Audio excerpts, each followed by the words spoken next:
Welcome to the Deep Dive. If you are listening to this, chances are you already know your way around a gym or a calisthenics park, or, at least your own living room floor. Right. You know the basics of working out, you know how to lift a weight and put it back down. But today, we're taking a pretty massive leap forward. We've got our hands on a brilliantly dense, highly practical document. Yeah, and it is dense. It really is. So our mission for this deep dive is to shortcut your path to elite fitness knowledge.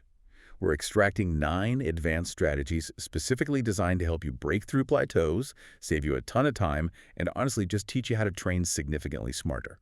It's great to be here with you. So many people just go through the motions, they chase a pump or try to hit a certain rep count, just hoping for the best. Yeah, the classic 3 sets of 10. Exactly. But they don't necessarily understand the underlying mechanics of muscle fiber recruitment or how the nervous system actually adapts to physical stress. All right, the real science behind it. Yeah. And what this document does beautifully is bridge that gap. We aren't just going to give you a list of things to do. We're going to explain exactly why these techniques force your body to adapt. When you understand the why, the how becomes incredibly powerful. Absolutely. Though, before we get into the heavy lifting, we do need to offer a quick disclaimer. Very important, yes. The techniques we're exploring today are advanced. They are highly demanding on the body. The source material explicitly warns that overloading your muscles like this can be dangerous if you aren't careful. It's not a joke. No, it's not. Mental preparation and, above all, perfect form are absolutely key. So as you integrate these into your routine, remember to listen to your body and maybe, get a spotter if you're trying something for the very first time. A very necessary warning. Form should never be sacrificed for intensity. If your mechanics break down, the set is over. Period. Okay, let's unpack this. Let's start with a term that gets thrown around a lot. Supersets. Oh, yes. The classic. The strict definition provided here is performing 2 or more exercises in a row with absolutely 0 rest in between. 0 rest. That's the kicker. Right. But the text points out a crucial trade-off right out of the gate. Because you aren't resting, fatigue sets in fast, which means you simply cannot use maximal weights. You just can't. So if you're going for pure 1-rep max strength, this isn't your primary tool. But for bodybuilding, hypertrophy, and muscular endurance, it's an absolute goldmine. What's fascinating here is the versatility of the superset. The notes actually break this down into 4 distinct variations, each with its own specific physiological purpose. 4 types. Yeah. The first is the antagonistic superset. This involves pairing opposing muscle groups. Think about your chest and your back, or your biceps and triceps. Right. So while one is working, the other gets a break. Exactly.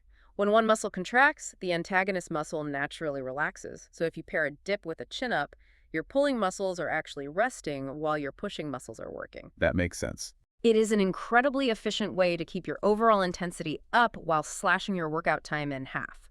Plus, it creates that massive, localized blood flow bodybuilders are always chasing. It's just smart time management. Yeah. But the second type they mentioned is the pre-exhaust superset. And the strategy here seems, entirely different. It is. You start with an isolation movement, and you immediately follow it with a basic compound movement. Yeah. So the example they give is doing a triceps extension and then going straight into a dip. Right. Wait, wouldn't your triceps just give out immediately on the dip, ruining the exercise? That is precisely the aha moment with the pre-exhaust method. It is all about the weak links in your biomechanics. Okay, walk me through that. When you do a compound exercise like a dip, usually your assisting muscles, Let me get the triceps. right, like the triceps, they might fail before the larger, stronger targeted chest muscles are fully fatigued. Oh, I see. By isolating and exhausting the triceps first with the extension, you guarantee that when you move to the dip, you will reach absolute muscle failure in the targeted area. Because the weak link is already gone. Exactly. You aren't ending the set just because a smaller assisting muscle gave out early. You are forcing the targeted muscle to bear the brunt of the work when the assisting muscles are already compromised. Wow. You are basically cornering your muscles so they have no choice but to work to absolute failure. I can see how that forces growth. It leaves them nowhere to hide. Then we have the third variation, the compound superset. 2 heavy compound movements done back to back. The example given is a squat followed immediately by a lunge. Honestly, aren't you just turning a strength workout into a brutal cardio session at that point? You really are. How do you keep your form from completely breaking down? It is definitely watching a fine line. And the text is very blunt about this, describing it as a brutal way of training that thoroughly taxes your energy reserves. Brutal seems like the right word. It is going to feel like cardio because your heart rate will skyrocket. But because it is so incredibly demanding and exhausting on the largest muscle groups in your body, it creates a systemic shock that drives amazing muscle growth in a very short period. You just have to be hyper-vigilant about your mechanics. Absolutely. A true shock to the system. And finally, the fourth type is the staggered superset. This one feels a bit more like a life hack. It really is. You combine a major muscle group with a minor, completely unrelated muscle group. Usually this means throwing in some calf raises or abdominal work during the rest periods of your main lifts. It cures the boredom of resting. You might do a set of heavy push-ups, and instead of just sitting there checking your phone for 2 minutes, you do a set of calf raises. Right, killing two birds with one stone. It gets you out of the gym faster and spares you from the monotony of doing a whole dedicated session just for tiny muscle groups that recover quickly anyway. It's all about maximizing every second you spend training. Which leads us perfectly into the next concept, mechanical drop sets. These are fantastic. We all know standard drop sets, right? Stripping plates off the bar or grabbing lighter dumbbells to keep a set alive once you hit failure. The usual bro science stuff. Yeah. But the mechanical drop set they outline here is totally different. You don't change the weight, you change your body. What does that actually look like in practice? This is a phenomenal way to accumulate volume.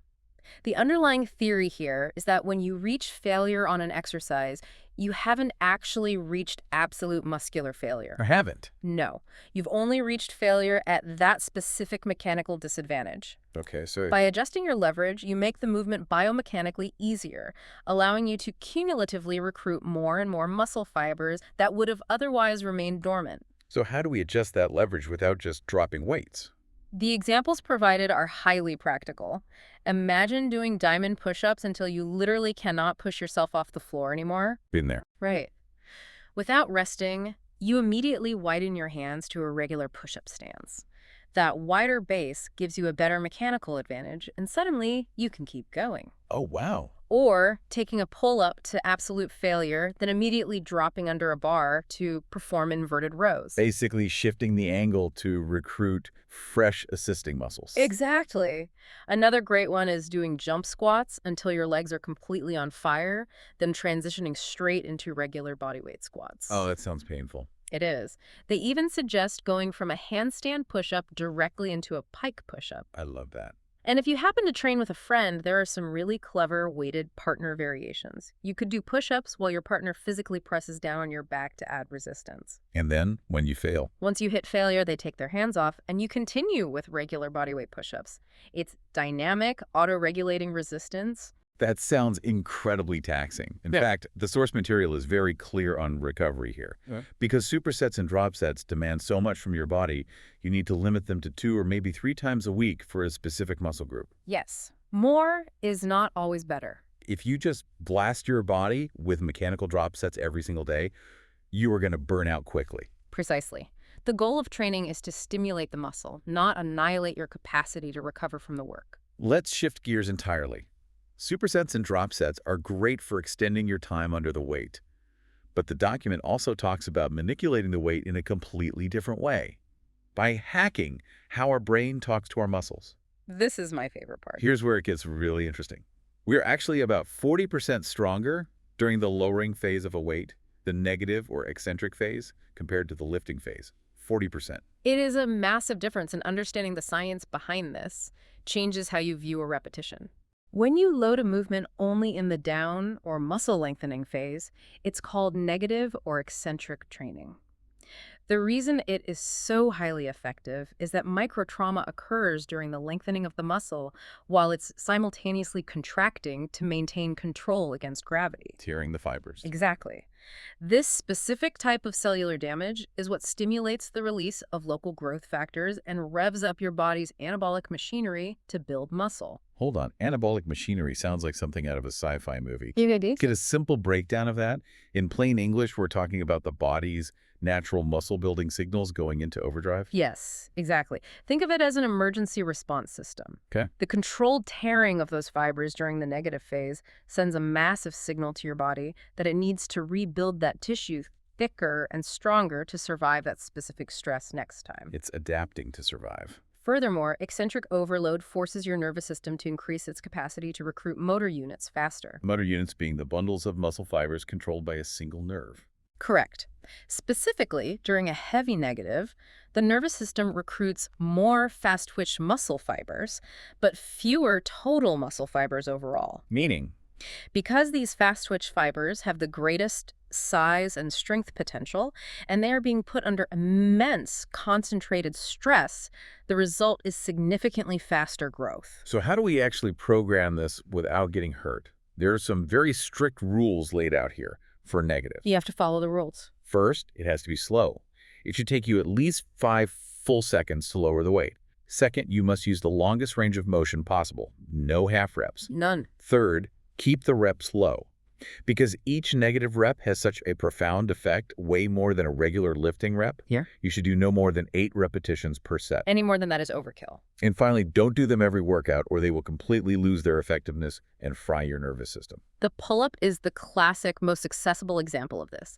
If you're a beginner and you cannot do a single strict pull-up, negative training is your best friend. Just jump up to the top. You simply jump up so your chin is over the bar, and then fight gravity with everything you have, lowering yourself over 5 agonizingly slow seconds. That sounds brutal, but effective. It builds the exact specific strength and neural pathways you need to eventually pull yourself up. You can also use negatives just to finish off a regular set, squeezing out 2 or 3 slow negatives after you've reached concentric failure on the lifting portion. But if negatives are all about going agonizingly slow, there's an entirely opposite approach detailed here too.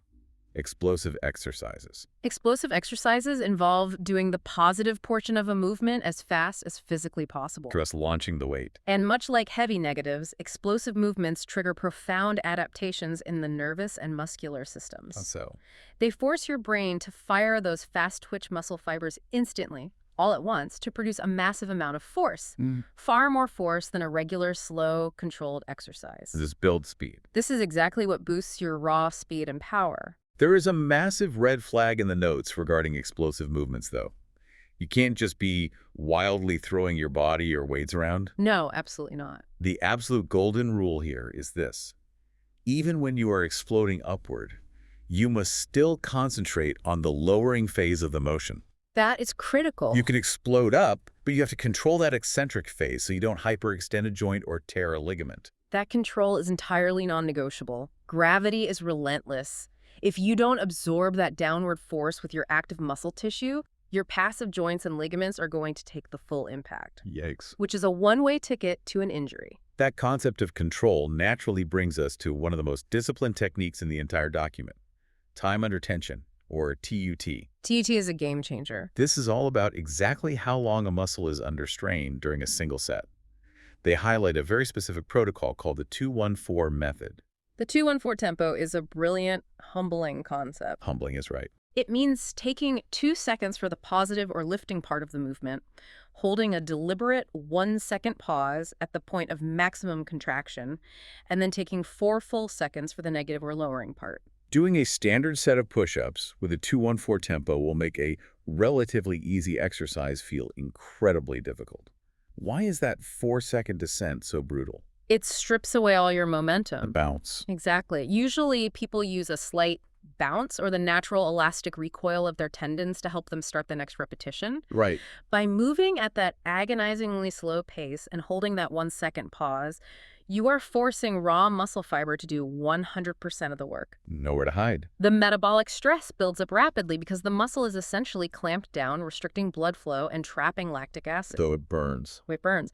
But it's a fantastic way for beginners to learn correct form because you literally have to concentrate on every single millimeter of the repetition.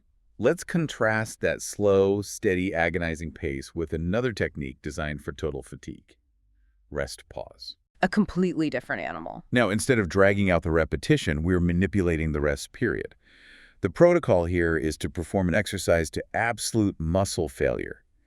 But then you only rest for 10 to 20 seconds before going again. Just a tiny breather. Why such a specific, tiny window of rest? That 10 to 20 second window is highly calculated.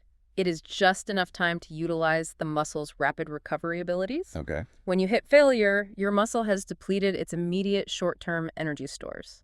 Taking a brief 15-second pause allows those specific energy pathways to partially recharge. Just enough for a few more reps. Just enough so you can squeeze out a few more reps to failure. You are essentially breaking one long, impossible set into several mini sets, That sounds intense. which drastically increases the overall intensity and the total volume of work you can do with a heavy weight. It sounds absolutely exhausting. They actually suggest saving rest pause for the last move of any given body part, so you are already fully warmed up and don't burn out your central nervous system too early in the session. Very smart programming. There's also a great reminder here about physical adaptation. If you keep using rest pause or TUT or any of these advanced techniques too often, your muscles adjust. The text writes, "Growth comes from keeping your muscles guessing." Constant variation is the foundation of continuous progress. The moment your body gets entirely comfortable with a routine, it stops expending the energy required to build new muscle. So what does this all mean for someone who keeps getting stuck on one specific part of an exercise? What do you mean? Let's say you can get halfway up on a pull-up, but you just can't get your chin over the bar no matter how much rest pause you do. That is exactly where partial repetitions come into play. A partial rep is a limited range of motion movement. Just doing a half a rep. Now, the notes explicitly state that normally limiting your range of motion isn't a great idea. You generally want full, deep repetitions. However, partials serve two highly specific advanced purposes. First, as you mentioned, it targets the weak link. If the top half of your pull-up is the problem, you can use partial repetitions to emphasize work solely on that top portion. You just drill that one spot. Exactly. You are building the specific neurological pathways and localized strength needed to eventually perform the full range seamlessly. What's the second purpose for using partial rep? Squeezing out extra volume at the end of a workout, it shares a similar philosophy with mechanical drop sets. Keep going past failure. Once you reach failure on full range repetitions, your muscles aren't entirely spent, they just can't complete the hardest part of the movement. Right. You can throw in a few partial repetitions at the end of the set to activate an additional amount of muscle fibers that you simply wouldn't have reached otherwise. I really like that approach. Squeezing every drop of effort out of the muscle before you rack the weight. Now let's talk about an approach where you don't move the weight at all, holding completely still. Isometric exercises. Statics. Things like planks, holding the bottom of a squat, or hanging from a pull-up bar. If we connect this to the bigger picture, isometrics or static strength training involve muscular actions where the length of the muscle doesn't change and there is no visible movement at the joint. You're just frozen. You are contracting as hard as you can against an immovable object, or just holding a difficult posture against gravity. Okay, but what's the catch? The key insight the notes offer here is highly specific. Because the exercise is done in one static position, it will improve strength only in that one particular position. That's a huge caveat. So if you want to be strong through a full range of motion, you'd literally have to do isometrics at various angles throughout that entire range. Exactly. It will not magically make your full squat stronger if you only practice holding the very bottom position. Good to know. Furthermore, the text notes that static training will not help improve your speed or athletic power. So what are they good for? It is incredibly useful for enhancing stabilization and maintaining the position of an affected area, since muscles naturally contract isometrically to aid in joint stabilization anyway. That makes sense for core work. They are also absolutely essential if your goal is achieving static calisthenics tricks, like the front lever, the human flag, or a planche. It's a very specific tool for a very specific job. All right, we've reached the grand finale of our techniques, and appropriately, it's the grand finale of a workout, burn sets, Oh, man. also known as burnout sets. The description here sounds like pure torture. These are higher rep sets performed at the very end of a body part workout. And when they say higher rep, they aren't talking about 15 reps. We are talking anywhere from 20 to 100 continuous repetitions. These are designed to completely, entirely fatigue the muscles, leaving absolutely nothing in the tank. Just emptying it all out. You can do them as continuous repetitions if you have the muscular endurance, or you can utilize that rest pause fashion we discussed earlier, taking 10-second breathers to eventually get to that 100 rep mark. What is happening inside the body during this? The physiological goal here is maximum blood flow. You are flushing the muscle with blood, maximizing capillary density, and completely depleting the muscle of its stored glycogen. You definitely want to pick a relative and easy exercise for a burn set.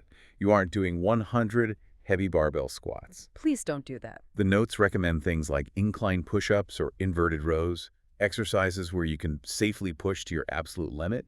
But again, there is a stern warning attached.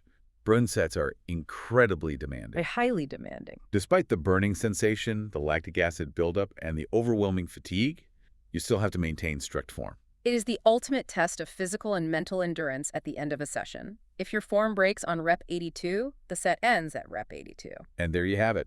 We've gone through the document and extracted a massive practical toolkit for you. A lot of tools to play with. From antagonistic and pre-exhaust supersets to manipulating your leverage with mechanical drop sets. You've learned how to hack your fast-twitch fibers with 5-second negatives and explosive power moves. It's a lot to take in. And you've got TUT, partials, rest pause, isometrics, and 100-rep burn sets to completely shock your system and avoid plateauing. You now have the knowledge to keep your nervous system guessing. This raises an important question, though. Something for you to ponder as you plan your next training session. Lay it on us. We've talked extensively today about nervous system recruitment and adaptation. We learned that we are actually 40% stronger in the negative phase of a lift. Right. We learned that when we reach failure in a set, manipulating our mechanical leverage or just resting for 10 seconds allows us to keep going. Exactly. So if we can push our bodies so far past our perceived points of failure, how much of our exhaustion during a workout is actually a physical muscular limitation? Okay. And how much of it is simply our brain implementing a safety governor, a governor that these exact techniques are successfully hacking? Wow. That entirely shifts how you view hitting the wall during a hard workout. Is the muscle actually failing, or is the brain just hitting the brakes a little too early? Something to think about. Such a great thought to leave on. Thank you so much for joining us on this deep dive into advanced training techniques. We hope you take at least one of these strategies, whether it's an agonizingly slow negative, a clever mechanical drop set, or a brutal burn set, and apply it to your very next workout. Until next time.